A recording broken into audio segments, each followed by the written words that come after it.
पहले तो वो ये बताए कि वो छोड़ करके क्यों गए थे, क्या स्वार्थ था उनका, क्यों उन्होंने हमारा और बसपा का आपस में गठजोड़ था और इस तरह के हालात प्रदेश में थे। हर इंडियन नेशनल लोकदल पार्टी के कार्यकर्ता के मन में ये बात थी कि अब की बार हम सत्ता में आएंगे, राज बनाएंगे। इन्होंने अनुशासनहीनता क्यों करी और क्यों उस हमारी चौधरी देवलाल के सम्मान दिवस के ऊपर सारा ड्रामा रचा। फिर ये पार्टी छोड़ करके भागी, किसके इशारे पे भागे, क्यों भागे, इस बात को भी स्पष्ट करें। ये सारी चीजें स्पष्ट करने के साथ साथ, ये सब बातें स्पष्ट करने के साथ साथ वो ये जरूर बताएं कि जब से तुम लोग छोड़ करके गए हो, तुमने कभी ये जाना कि चौटाला साहब बीमार रहे, हॉस्पिटल में रहे? वो बात याद करो पहले कि चौटाला साहब को आधी रात को इन्होंने हॉस्पिटल से जेल भिजवाया। क्या वो भूल गए? अब इसलिए ये बात कह रहे हैं क्योंकि इनकी पार्टी खत्म हो गई। ये सामाजिक रूप से भी खत्म हो गए और ये राजनीतिक रूप से भी खत्म हो गए। आज देखा नहीं आपने कैसे भगदड़ मची हुई है जसपा के नेताओं की, कैसे सब लोग छोड़ छोड़ करके जा रहे हैं। अब तो इनके विधायकों ने भी रिजाइन करना शुरू कर दिया, वो भी जाने लगे।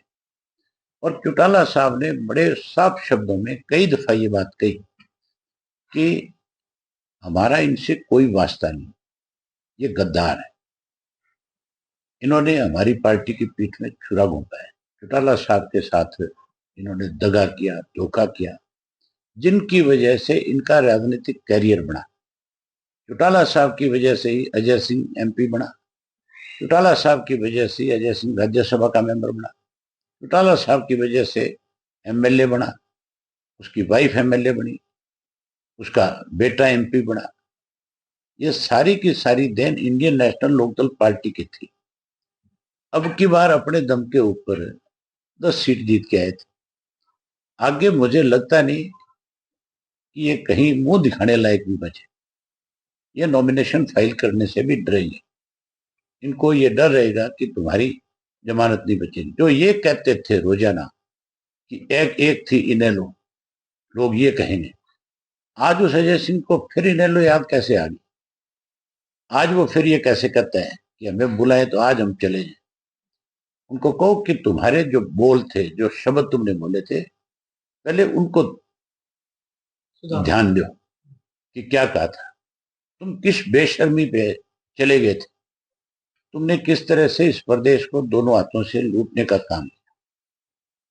अब जब तुम्हारा असली चेहरा बेनकाब हो गया, अब जब तुम कहीं जाते हो तो लोग तुम्हारा विरोध करते हैं, लोग तुम्हें घुसने नहीं देते, लोग तुम्हें इतनी भद्दी भद्दी गालियां देते हैं जिनको मैं भी अगर देखता हूँ सोशल मीडिया पे तो मुझे भी बहुत शर्म आती है कि किस परिवार को कौन किस तरह की गाली दे रहा है। एक वक्त था कि चौधरी देवलाल के परिवार का अगर कोई नाम ले लेता था गलत तो लोग उसका गला पकड़ लेते थे, और इनकी वजह से आज सारा दिन लोग गालियां देते हैं। ऐसे लोगों के लिए इंडियन नेशनल लोकदल पार्टी में कोई जगह नहीं है। चौटाला साहब के पास भी इन लोगों की कोई जगह नहीं है। चौटाला साहब तो अनेक बार प्रेस के लोगों ने उनसे पूछा कि क्या दुष्यंत को आप अपनी पार्टी में शामिल करोगे, उन्होंने साफ मना कर दिया था कि नहीं, कभी नहीं हो सकता।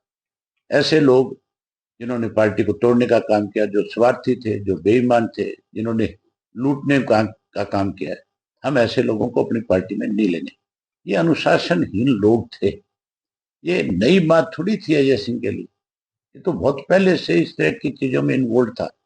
ये तो हम थे जो इसको चला रहे थे कि चलो किसी तरीके से पार्टी को चलाना है तो ऐसे लोगों को पड़े रहने दो। ये तो बहुत पहले पार्टी से बाहर निकालने वाले लोग थे, इन्होंने तो टिकटें बेची थी। आज इस तरह की बात कह करके अपनी भगदड़ को रोकना चाहता है। ये भगदड़ रुकने वाली नहीं है।